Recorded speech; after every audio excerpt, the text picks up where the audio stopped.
Well, first of all, I'd like to extend a big thank you to such large numbers of you that have dragged yourselves away from your warm beds at this uncivilized hour on a Sunday morning, and you have stumbled out into this cold, wet, inclement, late October British morning. My thanks to all of you, particularly after last night's revelries. However, I have some good news for you. It was worth it. And it was worth it to hear our first speaker today. Now, I don't pretend to be an expert on history, but I wonder if it's one of the characteristics of a bad age or a society in decline. Popular rhetoric is the diametric opposite of the reality. We are constantly told that our highest virtue we can practice in this day and age is tolerance. Get any public figure on the television, the radio, any broadcast medium, in the press, and ask them what their guiding principles are, and I bet you green money that the first word out of their mouths will be more tolerance. I think it's important to be tolerant. And yet, the reality is that we live in a startlingly intolerant age. I will bet you an equal amount of money that if you go out onto the streets of London, stop a random passerby and ask them for what they would like to see banned, and they will rattle off a list of things that should be banned by the government. It seems that the guiding principle of not necessarily our political leaders, but sadly of our fellow citizens, is that if I don't like it or understand it, it must be banned. And if I do like it and understand it, it must be compulsory. Why have we reached this appalling state of affairs? Well, our first speaker today may be able to shed some light on that. He is in fact Mr. John Meadowcroft, and he is a lecturer in public policy at King's College London, so this is a man who knows whereof he speaks. He is also a fellow or a consultant to the IEA, and I think he is going to have some very pointed and germane things to say about the subject. In keeping with our customary policy, I'm sure you will have questions and possibly even statements to make, but could you please refrain from making them during the talk, and I'll take as many questions as I can at the end. Ladies and gentlemen, Mr. John Meadowcroft.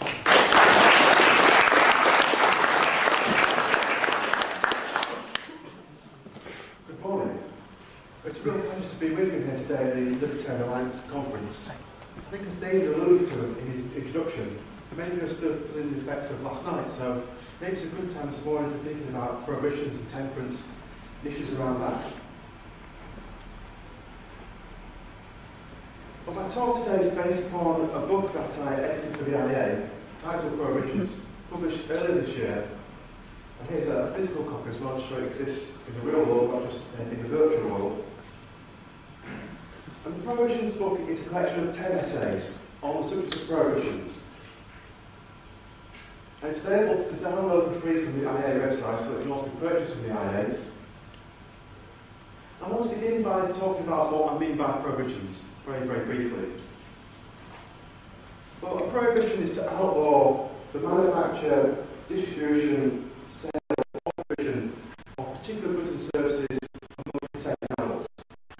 So I'm not talking about children, for example. That will be a separate issue. I'm talking about how we find a particular question. As I said, the book looks at goods and services that are all prohibited in some part of the world. Quickly, those are recreational drugs, medicinal drugs, pornography, prostitution, alcohol, firearms, human body parts, boxing, gambling, and advertising. So there's much about those topics, and libertarian chapters also. And in many ways, the argument of the book isn't necessarily an argument against government. I think it's an argument for government, but it's an argument that I believe that we should have, rather than say, we should say government, or 200 governments, we need about 80 billion governments. And 80% of themselves. And I imagine that everybody is familiar with the argument that prohibition is morally wrong. Each individual has a complete right This means that they can do what they want with their bodies, as long as they don't harm other people. It never seems to make how much faith, how much store people put in government. So for example, if two of our neighbours knocked on our door this evening and told us that we weren't allowed to drink alcohol, we consider that to be completely outrageous. But if the government decides to ban alcohol, make alcohol legal, that's considered fine, that's considered acceptable in some sense. It's exactly the same process. It's simply an American response to our neighbours, knocking on our door, so to speak, and banning what we can do if it's not behaving that way. But somehow the process of democracy, the process of government, seems to legitimise that sort of action. I think it's incredible how much thought we put in that. As far as I'm concerned, the argument is all there. We see the establishment of being a right of ownership, establishment of control of our bodies, and that should be things in a sense. But it's clear if you talk to politicians, if you talk to people in the street, you find that argument satisfactory. For them, the argument is no barrier. So while they accept in principle that people should be able to control their own body, should be able to do what they want, they don't really, they're not really happy with the consequences that seem to follow. Over the notion that if we do if we do legalise all firearms, there's going to be awful consequences that follow. And so what I want to do today is look at the consequences of prohibitions, to turn the argument on its head, to say if we do ban things, what are the consequences of that? So I want to set aside the moral argument and deal with the practical consequences.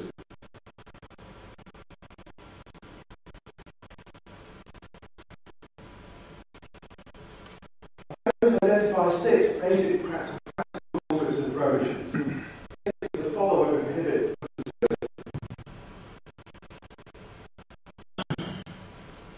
The first one is that prohibitions place markets into the hands of criminal enterprises. There's a chapter by Mark Thornton at the Prohibitions Institute and Simon Goldmaker at the University of Edinburgh on the sale of recreational drugs. And they make the point that prohibition drives the wedge between the cost of production and the final selling price. And it means that those people prepared to produce and sell drugs, prepared to take the risks of punishment if they get caught, can reap exceptional profits. Now, the many famous examples of people who reap incredible profits from providing goods that are illegal. Al Capone in America was a famous example of a gangster who built incredible wealth because alcohol was prohibited and he was prepared to sell it. The one example that was remarkable is Pablo Escobar, who ran the Medellin drug cartel, importing drugs occasionally out of Colombia into American 1980s. In 1989, Forbes magazine listed Pablo Escobar as 7th richest man in the world and estimated that his Medellin cartel had a total income of $80 million. This man established incredible wealth, also unimaginable wealth, simply by providing that was illegal. The first thing that prohibitions does, it takes markets out of the hands of the legitimate enterprises, puts them in the hands of the criminal enterprises. Secondly, prohibitions increase the risks of already risky activities. They shift supply of goods and services into that market where they're controlled by criminal organisations. By so doing, there's greatly increased the risk of people going to engage in such activities. For example, I've given you a boxing is banned, I think in Sweden, Cuba, and some other countries. But in those countries, fighting still takes place. But it takes place underground.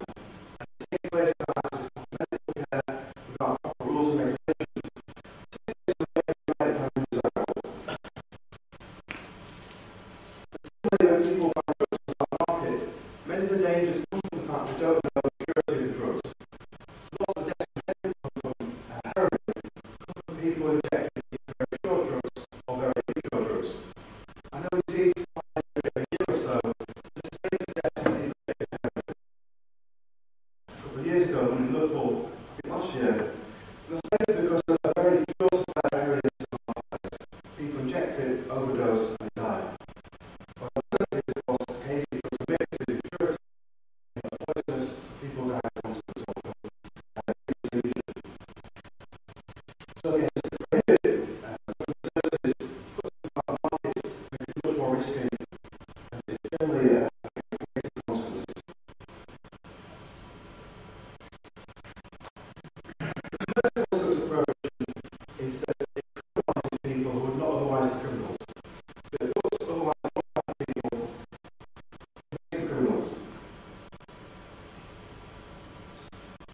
way of describing that is that we can say that prohibition crimes.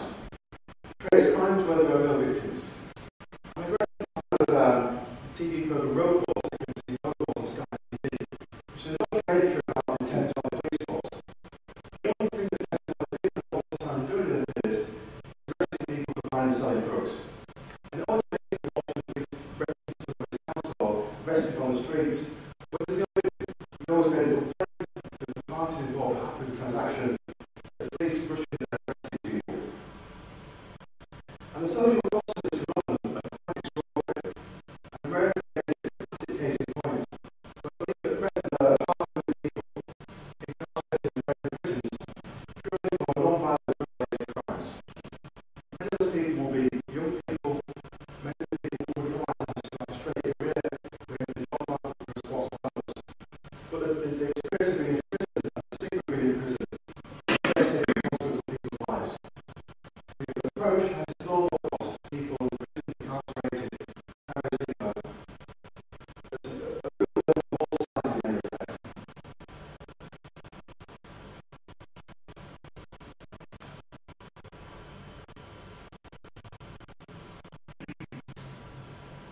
Fourthly, prohibition imposes substantial opportunity costs on the whole society. Firstly, to detect, arrest, and prosecute and punish people engaged in crimes that are prohibited or potential crimes costs a great deal of expense to courts, the police, and the law enforcement agencies. I noticed this year in the budget that Chancellor Arthur Darling increased taxes on tobacco by 10%. And I wonder if that would cover the cost of increased tobacco, increased sale of legal tobacco, the cost of enforcing the charge line will hardly be covered by the extra tax.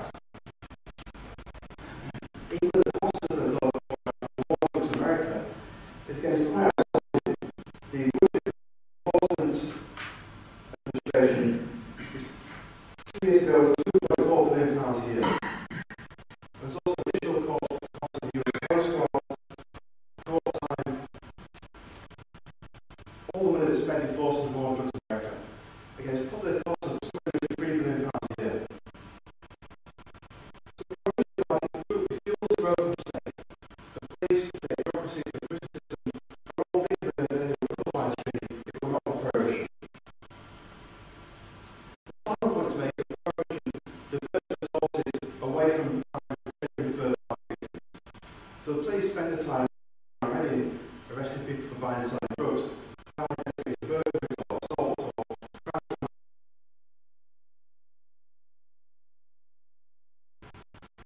The fifth consequence of prohibition is that it increases public ignorance.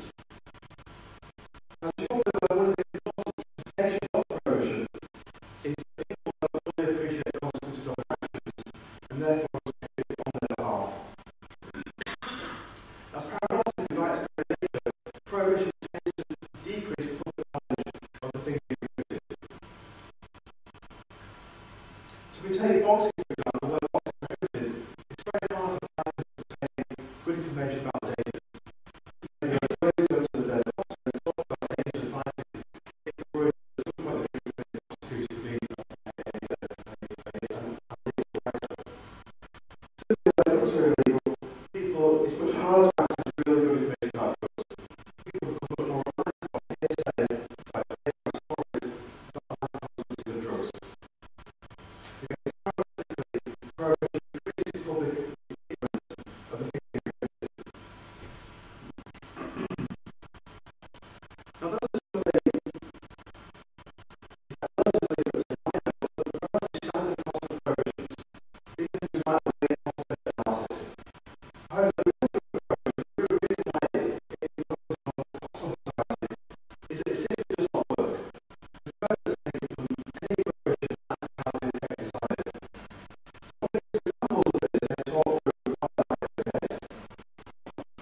of Americans do cannabis, and only 15% of Dutch people. And those figures grow for any groups of categories, and the figure holds for anything category 1 period. Basically, more people in America do cannabis as legal than in Holland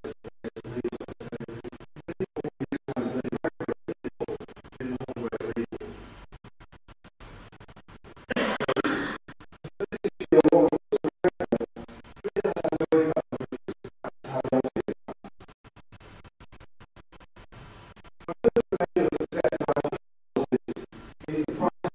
it's legal. Many people use cannabis in America where it's legal than in Holland where it's legal. Then the price of drugs ought to rise. This is exactly the opposite in all drugs are illegal. And just pick a really close statistic for obvious reasons. And it's hard to really know what the price of drugs is because if you're going to have a drug dealer say from university, it's probably a very high price. But the price of the statistics, I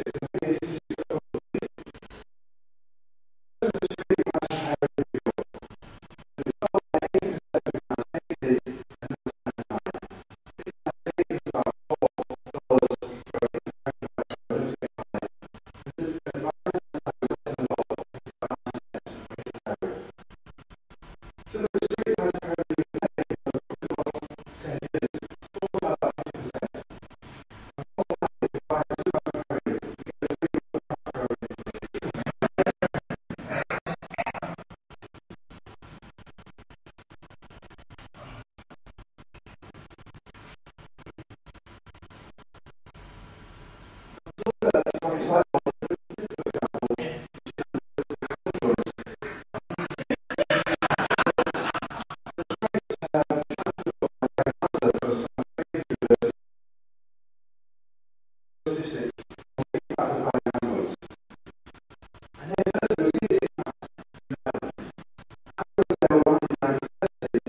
So, I'm not suggesting that the trend is caused by Barry Hammond, because I don't think that's around that, but suggesting that the murder rate has been rising and Barry Hammond has no positive impact.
third reason why prohibition, I think, almost always fails is that it addresses the symptoms rather than the causes of social problems.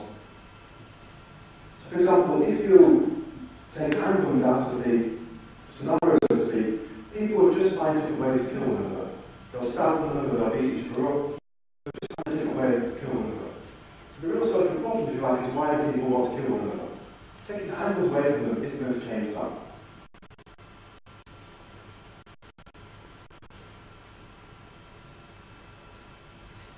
So we might say that prohibition is a very blunt public policy instrument. If governments actually want to stop people doing these things, they actually need to find more sophisticated mechanisms. Simply banning the thing in question very rarely works. The final reason why prohibitions fail is what's called the forbidden fruit effect. And this is simply the idea that if you make something illegal, you actually make it more attractive to people. And there's some pretty robust evidence that this happens. There's a study from the US which was done to show the effectiveness of health promotion, where they introduced a huge campaign to stop teenagers smoking in one town, and in a neighbouring town did nothing. And they monitored adult teenage smoking in the two towns. And perhaps what they found, perhaps not surprisingly, is in a town where they had a huge health campaign against smoking, more teenagers started smoking in that town. Now, it's not exactly why it should happen, but the only explanation the research offered was the forbidden fruit effect. By banning all about teenagers not smoking, how bad smoking was, they actually made it more attractive to other people. And here we can see the same thing with recreational drugs, couch prostitution. But when people make it illegal, they actually make it more attractive. It becomes something that outlaws do, something that's got some cachet. And therefore it has the opposite effect of what's desired. So what are the conclusions? Well, firstly, that prohibition is morally wrong. That's what I want to do. But secondly, it's practical policy. So even if you want to reduce the number of people taking drugs, the number of people drinking, the number of people smoking, the last thing you should do is limit it, because it simply doesn't work. Secondly, prohibition has these costs. I think those costs particularly fall on the vulnerable people in society. So most people who want to prohibit are probably well-being people, they're probably journalists. The people that are trying to help, I think the most damaging by prohibition. Those people are most likely to get heroin that's insecure, most likely to those who want to give their attention, and therefore most likely to suffer the consequences of prohibition. The final point I'll make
Tony Brown, then this gentleman here, then Tom Burrows. Okay, Jan, please. Part of the fruit effect, or closely aligned with it,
That's a good point, and that's one of the challenges of doing the book. Was that the idea was very key that the book wants you to advocate certain behaviour. So the charges aim to be to allow behaviours being discussed about, or the activities being discussed. The prostitution chapter, the wrong chapter, was close to advocating, but it's a tactical choice in the sense that you're going to put many people off if you say you go to those territories. But personally, I'm being tired that it's people's pleasure is important. And then they can judge that. And if you value different things they enjoy doing, then definitely that's a cost involved, definitely. Ben Cousins. Amongst what you describe as the harms of prohibitions is actually a funny form, actually it's rather an unfunny form, of the forbidden fruit effect. That is, the paternalist cannot but demean the object of his or her attentions. So, the sad plight of the illegal heroin user is actually a bonus to the paternalist. See how low they are, they need our help even more. Doing the right thing, unexplained, unjustified, unevidenced, that has become a slogan of Brown's government, actually to a considerably greater extent even than of the Blair government. And I think that helps analyse, I hope, why it's such a difficult angle to get round the self-righteous mentality of the prohibitors. Just a couple of very brief points. I'm sorry to hear if Cuba's banned boxing. Is it right? What about the wonderful Teofilo Stevenson Olympics 1960? Cuba had boxing in the Olympics. They've got amateurs. Maybe it's professional boxing because they certainly have amateurs. Great. Olympics are professional nowadays, no comment. And a couple of points about the forbidden fruit. One, frankly, Mein Kampf has some very excellent analyses, admiring analyses of the British Empire. I think that those analyses are perhaps even more germane nowadays than they were then. Lastly, turkey twizzlers. Where can I find a turkey twizzler? Since Jamie Oliver denounced them, I've spent a lot of time looking for them. Can't find them. Do they exist even? Okay, no, answer that. Okay, the next question we have is this gentleman here in the white t-shirt, but I can't remember his name. Oh, sorry, I'm sorry, it's Tony Brown, followed by this gentleman, followed by Tom Burrows, followed by Christian Michel. Firstly, let me say, a wonderful presentation. I agree with everything you said. I think your slides should be posted to every MP and every senior civil servant at the start of their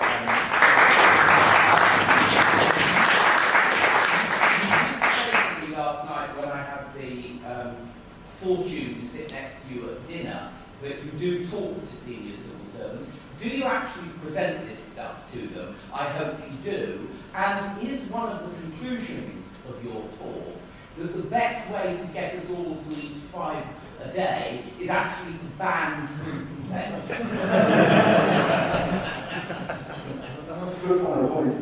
Just on the every MP thing, every MP has had a copy of the book. The IA sends all those books to every MP, so whether they've all read it or not, I don't know. I do have the opportunity to speak to politicians and civil service about these issues. And that's part of the reason why the book's very as it is, because I find politicians will accept the principle. They will say, oh, principle, we agree with you. But what am I going to say to my constituency? What am I going to say to people living on council or state with heroin users next door?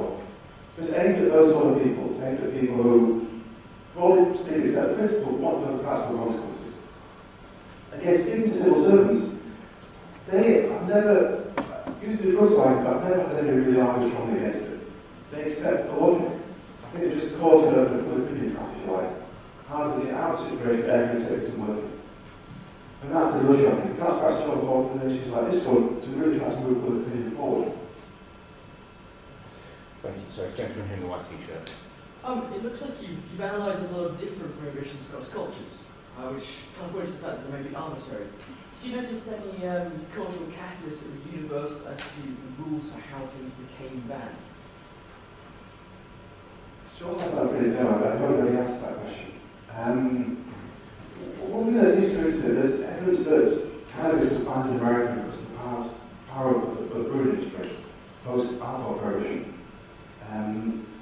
So I think you can certainly run a sort of public choice analysis, but in certain countries, certain interest groups become powerful and they ban possible competitors.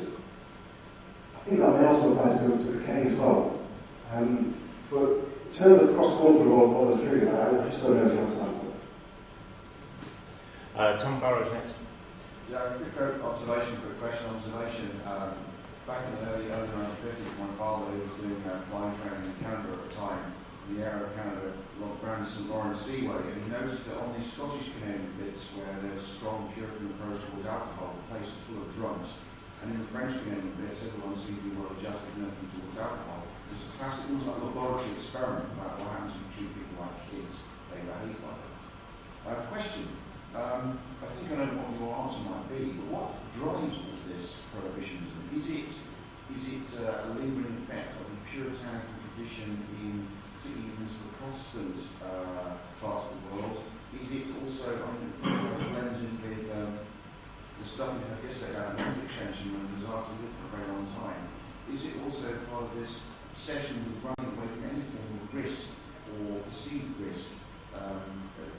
What's driving this movement? I mean, it can't just be that politicians do this on automatic pilot. Presumably, they must be sincerely believing that doing all this is just. What do you think, in particular, this more secular age, is driving this kind of stuff? Yes, I think you've given some reasons there. My own feel is it's a particular mindset that politicians and people in the public around them have. I think it's a mindset that was very well described by James Buchanan. And that is a mindset that some people are simply not capable of taking their own decisions. But we have to take decisions for them, otherwise they'll take their own choices, whether it's eating too much fatty food, smoking, drinking too much, taking drugs and so on. So I think it's a particular terms of mindset. I think we see it in so many different areas. I think it's their healthcare, I think it's their education. I think it's all part of the same mindset. And it's bringing people out of that as a challenge, I think. Christian Michel. Yes, I enjoyed your talk enormously, and I agree with what you said and the answers that you gave to the various participants. But I mean, I am a repressed school teacher, and then one thing just be facetious, that I found in your presentation is that you start on this first slide with the title, Ban the Ban, Prohibit the Prohibition. And the last line in the last slide is, one can believe that something is morally wrong and not seek to prohibit it. Just So one definition, the title wasn't mine, that was given to me by two others. So I would have not chosen that myself, to be honest. But yeah, there's a paradox there, I can see. This gentleman here. Isn't it also the case that prohibition has resulted in an arms race, which has effectively caused people to produce far more dangerous drugs? I mean, for instance, forms of cannabis that are much more dangerous than you grow in your greenhouse. That's absolutely right. Yes, the very strong type of cannabis. Yeah, they use it to carry small quantities around. And so the crack as well was developed partly because it's used to carry and conceal powder cocaine. So yeah, absolutely. It's another way that prohibition doesn't work. It is to produce stronger drugs, more compact drugs that are also more harmful. I know David got somebody's hand up again, but anybody who has not yet asked a question want to have a go before I go back to David? Yeah, sorry. John, I can see there, John. Just wondered if we've touched on the causes of prohibition of that, but is there any evidence, I read once in the US that, for example, opium, which in the 19th century the largest group of addicts had been upper and middle class women, was banned on the West Coast because Far Eastern immigrants, for example, started opium dens, and it was a classic moral panic, a racist moral panic that said they're seducing our good, wholesome Western gals, kind of thing. Yeah, I should suggest there is some evidence of that. I know in America, in the UK, that opium was linked with Chinese immigrants in the East End of London. And there's some sort of feeling there about racism that the Chinese degenerate their own society. So I'm not an expert on recreational drugs, perhaps surprisingly, but I think you're right, there is evidence of those sort of reasons behind prohibitions. Paul Coolan. Yeah, I want to take issue with your last point here, that one can believe that something is morally wrong and not seek to prohibit it. And this seems a very strange thing to me. I think murder is morally wrong, and I definitely want to prohibit that, and taxation is morally wrong, and I want to prohibit that. But I don't see what's morally wrong about boxing or drugs. And surely the argument is not that these things it's a strange psychological state to ask people to believe that this is morally wrong, but still let it happen. If you really think something's morally wrong, that's a serious belief. Of course you want to prohibit it. The point is surely that these things are not morally wrong. Honestly, I don't agree. Clearly, it doesn't say anything believes is morally wrong, we should not prohibit it. That would be a different statement. What it does say is that you can believe that things are morally wrong and one will not prefer to choose to engage in them. But that doesn't mean you want to prohibit it. Again, boxing, I don't think boxing is morally wrong.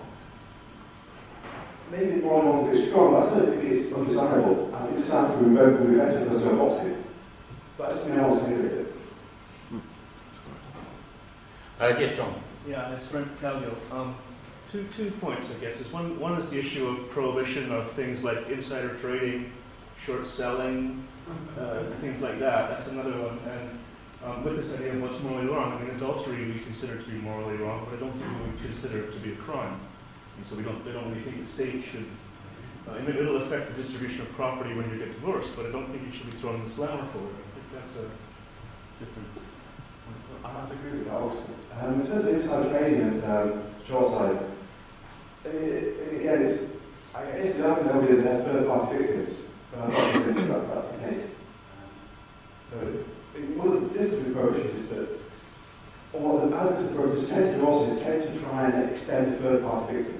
They tend to say that if something is harmful, if it's undesirable, then we're all victims of this instead. Again, I think that that's an argument that knows no boundaries. You can push that as far as you want. Therefore, it should be rejected on that basis. Rebecca Beatty. Yeah, I would have thought that the distinction here is whether or not there has been a intrusion on property. So you could say that property probably make the argument, I'm sure people would argue this, but you could probably make the argument that murder is the ultimate, is the ultimate intrusion into someone's property in the deprive them of the property of their life. Whereas if you're taking drugs, it's really up to you. You choose to have a fag, that's your problem. If you choose to drink too much, that's a matter between you and anybody who you choose to advise you. Now, I would stretch that further to say that if you engage in these things that taken in excess are going to be harmful to yourself, then it's again it's a matter of choice whether you even seek advice from the medically trained. The difference here is how you choose the property. And I choose my words carefully not to use, say, crime of property. It has an intrusion of property occurred. And that should be the measure of whether you're saying, well, okay, there is moral imperative here, or that I disagree with this. You then ask yourself, is there an intrusion of property? That's interesting. I've got three people who have had questions before, so before I go back to them, is there anybody else? Okay, yes, this gentleman there in the suit, and Philip Chaston. My name is Michael Bowers. I would like to extend on the last comment, I think, and reply on this gentleman. I think it's important to make a distinction between what I have the right to do or not to do, or what other people have the right to do or not to do, and what I think is morally wrong. I think you can perfectly say that drinking too much or taking drugs is morally wrong. That is something completely different when the other person has the right to do it, and that's a matter of philosophy of law. I think the distinction between the two is very crucial. Philip Chaston. Okay, I think it's more following on the point from the chap at the front. What is the cultural catalyst for prohibitions coming to effect? If you remember, Mill actually warned against the informal shunning that societies can bring forward against behaviours that they disapprove of. He, of course, attacks this as wrong and as a break on freedom. We know that these have now declined in power over the last century, especially since the 1960s. But I suspect that prohibitions are a legal device to replicate what were more informal mechanisms. Okay, I'm going to go back in order to David Goldstone, this gentleman in the white t-shirt, and then Ben Cousins. Michael just said exactly what I was going to say. Right, well then, okay, you've dropped out. I'll go back in order to David Goldstone. Oh, sorry, Sabine, yes, sorry. Have we got somebody else? And then we'll go to Yannis. Sabine, please. Right. Regarding this issue about being morally wrong, what I think matters is whether there's a victim or not. So if there's no victim, which seems to be the case with the Libertarian having said, then there's no reason to ban it. And then that might be sort out the issue about whether it's morally wrong or not. Okay. David Goldstone.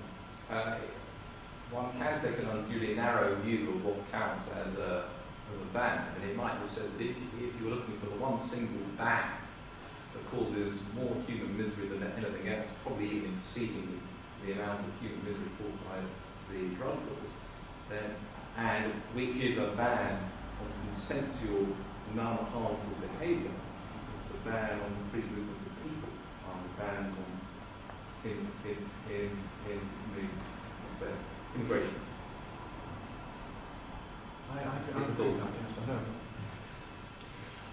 Okay.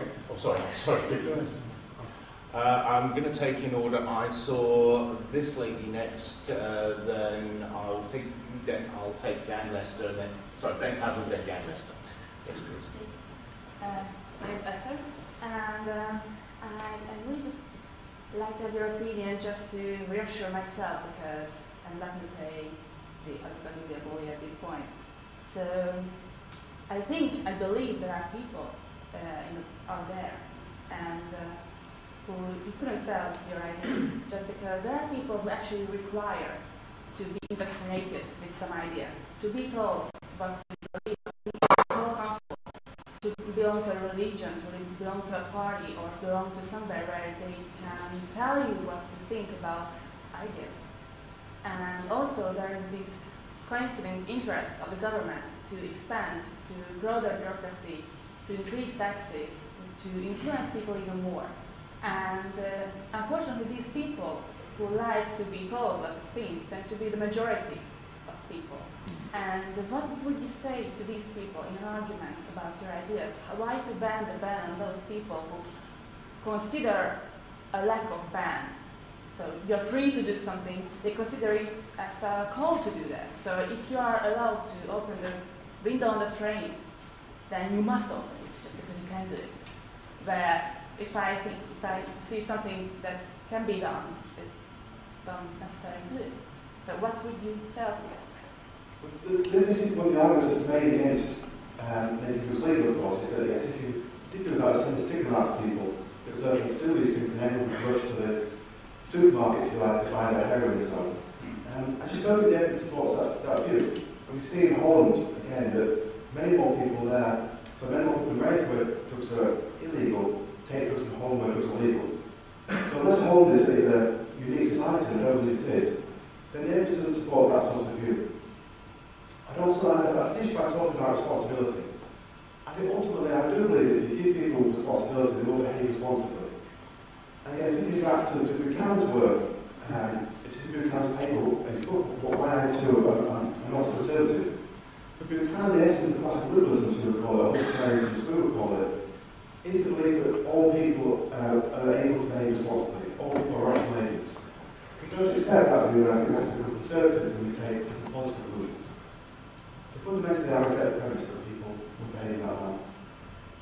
Okay, I'm going to ask a quick one. Andy Duncan first, please. Hi, I was just wondering how hardcore you are. I was wondering, should I be banned from eating somebody else if I have their consent?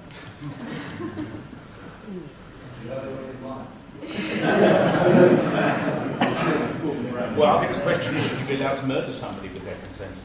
Well, take their life. Well, yes, I probably have some hardcore responsibility, but if we're still the person you're eating is in sound state of mind, then I don't see why you shouldn't be. The euthanasia would be a case of economy, which is probably one of the other things, which is don't eat people. So there's certainly all these things, and I don't see how I can stop people doing that if they also do that. Okay, we'll go quickly to Ben Cousins next, please, then Jan Lester, then I think we'll round off with you and Brasher. My point's already been made by our speakers. Okay, over to Jan, please. I don't think repealing these prohibitions goes far enough. We also need to catch the people who be responsible for and oblige them to experience. In proper, just Ricardo like distribution.